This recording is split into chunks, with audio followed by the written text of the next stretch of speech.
नमस्कार, मैं अदिति ओझा। आप देख रहे हैं विजडम न्यूज। स्वागत है आपका विजडम टॉप 10 में। दिल्ली के सीएम अरविंद केजरीवाल ने केजरीवाल की 10 गारंटी की घोषणा की। आने वाले 4 दिसंबर को दिल्ली में होने वाले एमसीडी चुनावों की तैयारी जोरों शोरों पर है, जहां आम आदमी पार्टी और बीजेपी में कड़ी टक्कर है।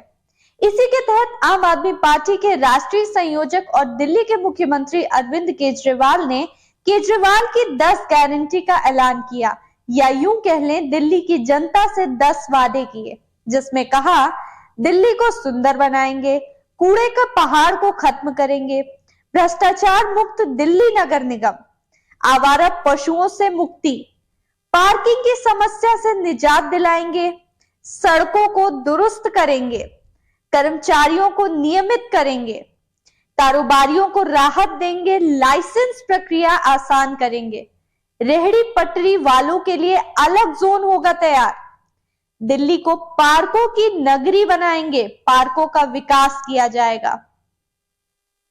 इससे पहले पंजाब और गोवा विधानसभा चुनाव 2022 के दौरान भी अरविंद केजरीवाल ने गारंटी का ऐलान किया था। एमसीडी में पिछले 15 सालों से बीजेपी का कब्जा है। आपको बता दें, साल 2017 के दिल्ली एमसीडी चुनाव में पहली बार आम आदमी पार्टी ने अपनी उपस्थिति दर्ज करवाई थी। साल 2022 के एमसीडी चुनाव या उससे पहले बीजेपी और कांग्रेस में ही मुकाबला हुआ करता था। साल 2012 में आम आदमी पार्टी ने चुनाव नहीं लड़ा था। पीएम मोदी ने बेंगलुरु की सड़क से गुजरते हुए अचानक रुकवा दी कार। इससे पहले भी अचानक रुकवा चुके हैं अपनी कार। गुजरात और हिमाचल प्रदेश विधानसभा चुनाव नजदीक है। हर पार्टियां अपना पूरा दमखम दिखाने में जुटी हैं और पीएम मोदी भी देश की जनता को सौगात पर सौगात सौंपते जा रहे हैं। फिलहाल नरेंद्र मोदी 2 दिन तक दक्षिण भारत के 4 राज्यों कर्नाटक, तमिलनाडु, आंध्र प्रदेश और तेलंगाना के दौरे पर हैं। पीएम ने इस दौरे की शुरुआत बेंगलुरु से की और वहां पहुंचते ही सबसे पहले वंदे भारत एक्सप्रेस और भारत गौरव काशी दर्शन ट्रेनों को हरी झंडी दिखाई। इस बीच दोनों ट्रेनों को हरी झंडी दिखाने के लिए जैसे ही पीएम क्रांतिवीर संगोली रायन्ना स्टेशन जा रहे थे, तभी उन्होंने अचानक से अपनी कार रुकवा दी। दरअसल प्रधानमंत्री ने जैसे ही अपने पार्टी कार्यकर्ताओं को कर्नाटक लोक सेवा आयोग के कार्यालय के पास देखा, तो वे काफी उत्सुक दिख रहे थे। इसी को देखते हुए पीएम ने अपनी कार को रुकवाया और अपने समर्थकों का हाथ हिलाकर अभिवादन किया। इसके बाद जैसे ही पीएम मोदी केम्पेगौड़ा अंतर्राष्ट्रीय हवाई अड्डे के टर्मिनल 2 का उद्घाटन करने के लिए जा रहे थे, तो वे केएसआर रेलवे स्टेशन के पास एक प्रमुख ट्रैफिक जंक्शन पर कार से उतर गए और भीड़ की ओर चल पड़े। पीएम को आते देख लोगों में एक अलग ही जोश आ गया और उन्होंने जोरों शोरों से नारे लगाने शुरू कर दिए। इससे पहले भी प्रधानमंत्री नरेंद्र मोदी ने बुधवार को एक एम्बुलेंस को रास्ता देने के लिए अपना काफिला सड़क किनारे रुकवा दिया था। एम्बुलेंस के क्रॉस हो जाने के बाद पीएम का काफिला आगे बढ़ा। ऐसा आज तक नहीं हुआ, लेकिन चुनाव नजदीक आते ही जनता की तरफ आए दिन इतनी सहानुभूति अपने आप में सवाल खड़ा करती है कि कहीं ये कोई चुनावी प्रचार का हिस्सा तो नहीं है। शिक्षा दिवस के मौके पर बिहार के शिक्षा विभाग की अनोखी पहल। बिहार के मुख्यमंत्री नीतीश कुमार ने योजना का किया शुभारंभ। बिहार, जो साक्षरता की दृष्टि से भारत के राज्यों में 28वें स्थान पर है, वहां सरकारी स्कूलों के बच्चों को स्कूल से जुड़ाव बढ़ाने के लिए शिक्षा विभाग ने अनोखी पहल की है। अब बिहार के सरकारी स्कूलों में हफ्ते में केवल 5 दिन ही पढ़ाई होगी। सोमवार से शुक्रवार तक 5 दिन ही बच्चों को बुक कॉपी लेकर स्कूल आना होगा। शनिवार को बच्चे स्कूल तो आएंगे, लेकिन बिना किताबों वाला बैग लेकर। शुक्रवार को राजधानी के केएसके मेमोरियल हॉल में शिक्षा दिवस का आयोजन किया गया। सीएम नीतीश कुमार, वित्त मंत्री विजय कुमार चौधरी और शिक्षा मंत्री प्रोफेसर चंद्रशेखर ने दीप जलाकर कार्यक्रम की शुरुआत की। समारोह में मुख्यमंत्री नीतीश कुमार ने स्कूलों में शनिवार को नो बैग योजना की शुरुआत की। अब स्कूली बच्चे शनिवार को बिना बैग लिए स्कूल आएंगे। इस दिन बच्चे केवल खेलेंगे। वहीं मुख्यमंत्री ने स्वच्छ विद्यालय पोर्टल की भी शुरुआत की। इसके साथ ही कई अन्य ऐप के भी शुभारंभ किए। जाहिर है कि इससे स्कूल के बच्चों को प्रोत्साहन मिलेगा और बच्चों में स्कूल आने की इच्छा जागृत होगी। बिहार के शिक्षा विभाग का ये कदम सराहनीय है, क्योंकि इससे बच्चों में खेलकूद की क्या महत्ता है ये भी समझ आएगी। एक ऐसा राज्य जहां से देश में सबसे ज्यादा आईएएस आईपीएस निकलते हैं, लेकिन खेलकूद के क्षेत्र में पिछड़ा है। ऐसे कदम से बिहार में खेलकूद के क्षेत्र में बढ़ावा मिलेगा और प्रदेश और आगे बढ़ेगा। केंद्र सरकार ने देश में चारे की कमी को दूर करने के लिए लिया बड़ा फैसला। केंद्र सरकार ने देश में चारे की कमी को दूर करने के लिए बड़ा फैसला किया है।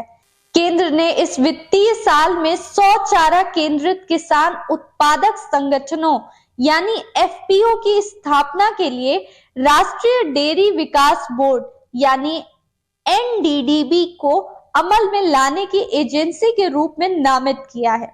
दरअसल मछली पालन, पशुपालन और डेयरी मंत्रालय ने 2020 में चारा केंद्रित एफपीओ की स्थापना का प्रस्ताव दिया था।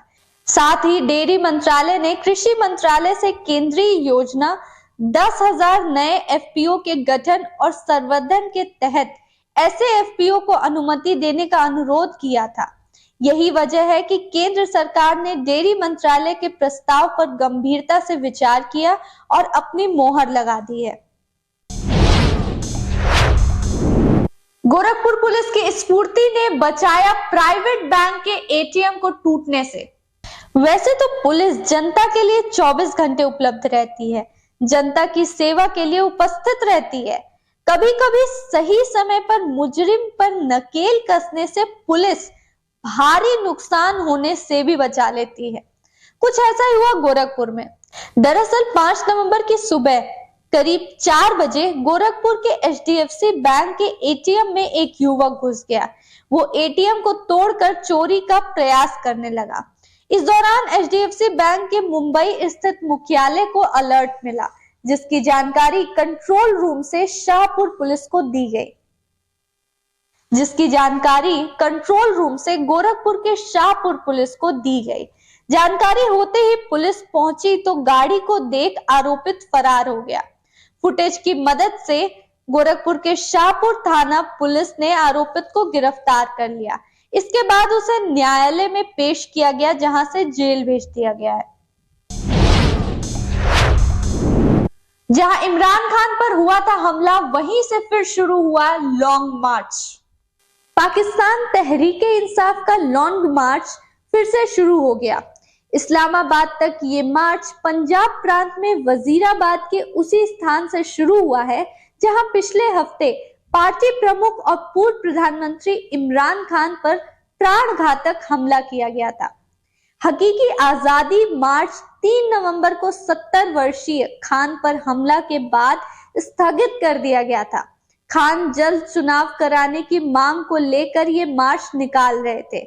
ये मार्च जब वजीराबाद पहुंचा था, तब ट्रक पर रखे उस कंटेनर पर 2 बंदूकधारियों ने ताबड़तोड़ गोलीबारी कर दी थी, जिसमें इमरान खान सवार थे।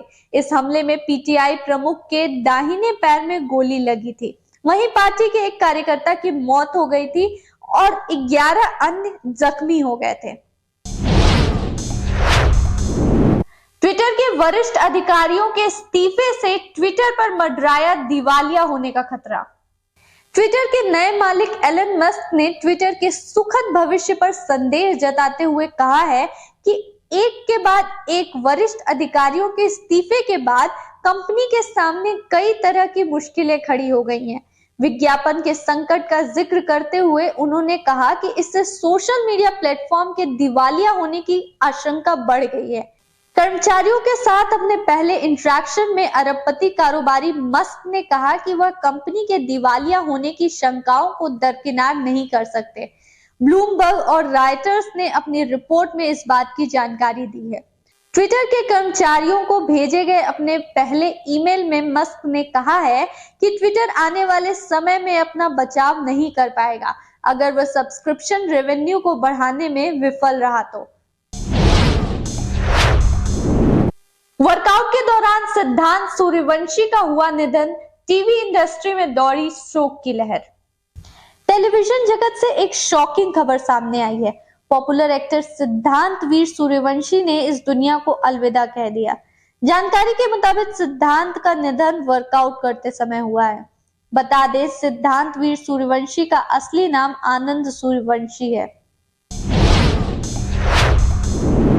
ऊंचाई रिलीज होते ही सिद्धिविनायक पहुंचे अमिताभ बच्चन, अभिषेक संग की बप्पा की पूजा।